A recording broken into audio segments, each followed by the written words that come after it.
Mainyo ang Panginoon.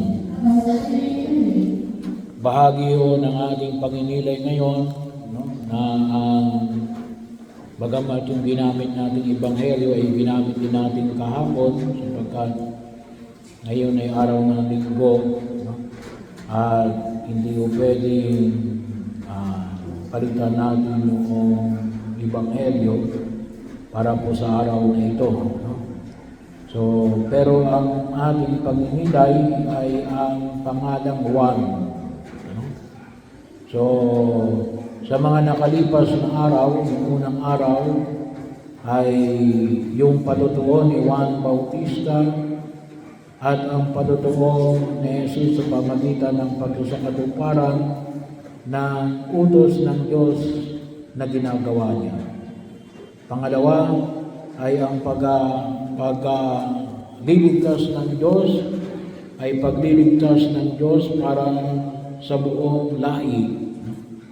Pangatlo ay yung pagtugon ni Zacarias ay kasingbigan ng pagtugon ni Maria bilang kabahagi ng pagliligtas ng Diyos.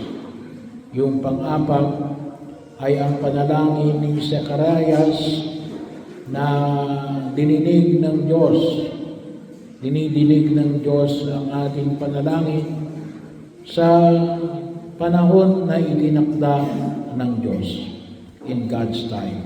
Panglima ay ang pagbagi ng Anghel Gabriel kay Maria at nagpapaanyaya sa atin na maging mabuting balita. Pang-anim ay yung mabuting balitang ito ay nawa ay humantong sa aktibong at produktibong pagkilos. Ang mabuting balita ay humantong sa kawang-gawa. Pang-pito, kahapon, ay ang pag-aanyaya na nawa magamit natin yung panahon na itinalaga ng Diyos sa atin sa kasalukuyang panahon upang higit natin makita ang kanyang handog na presensya na nagdudulot ng kaligtasan. At ngayon ay sabi nga natin yung kahulugan ng pangalang Juan. Kasi yun ang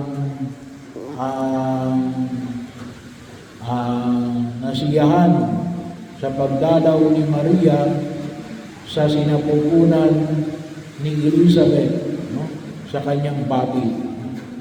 Bahagi at ang ibig sabihin ng pangalang Juan ay mapagpala ang Diyos, mapagbigay ang Diyos. Grace, God's graciousness. The graciousness of God. Kaya kung mayroong pangalang Juan, yun ang ibig sabihin. No? Mapagpala ang Diyos.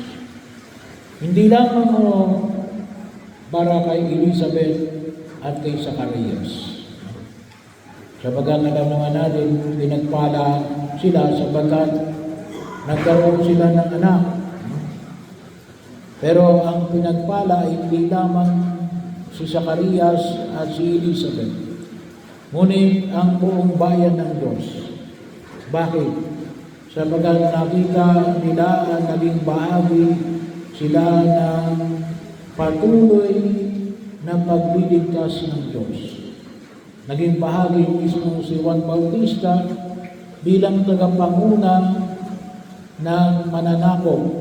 Pero pwede tayo sabi nga natin, makita natin alin na kalimitan sinasabi na count your blessings. Mabibilang ba natin yung pagpapala ng Diyos? Kung minsan ang ating binibilang ay alin, yung ating pagiging isang palad, yung mga bagay na hindi magandang nangyari sa buhay natin.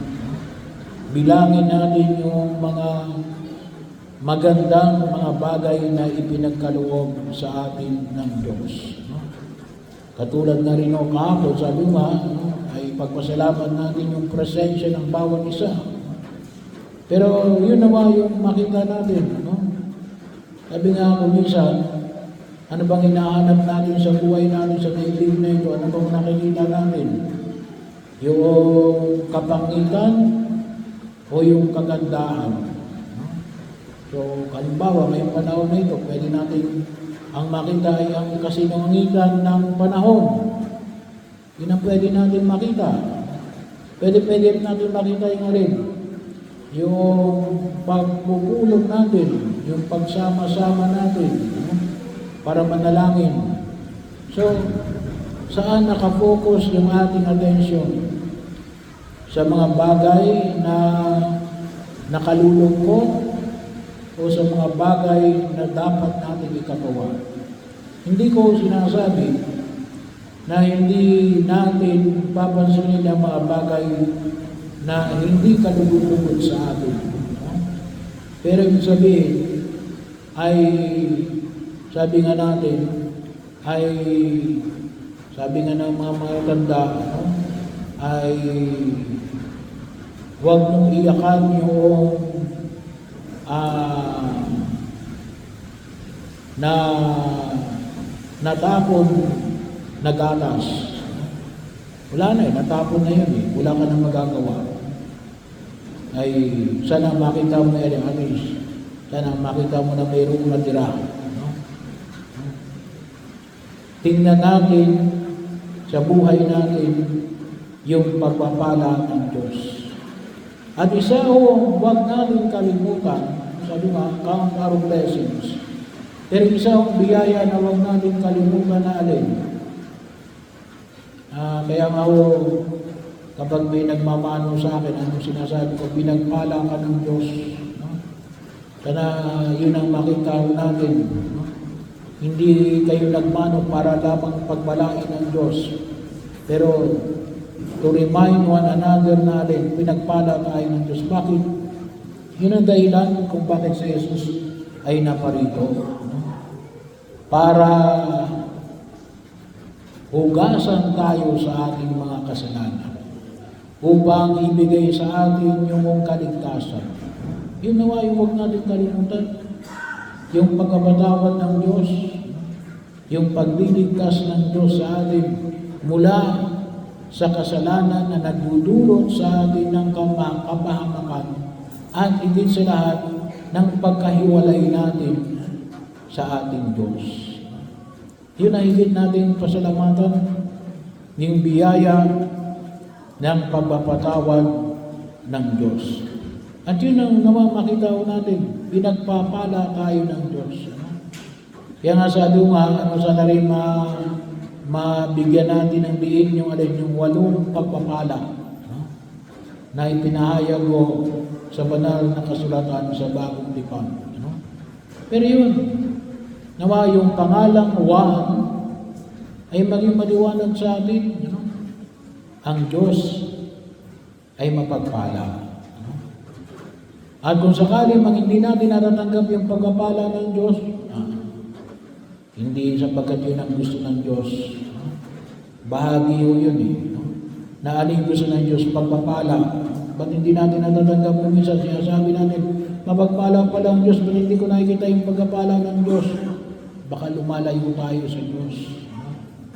Kaya hindi tayo naaambunan ng kanyang pagpapala. Pero yun, ang maging bahagi yun ng ating pagninilay ngayon.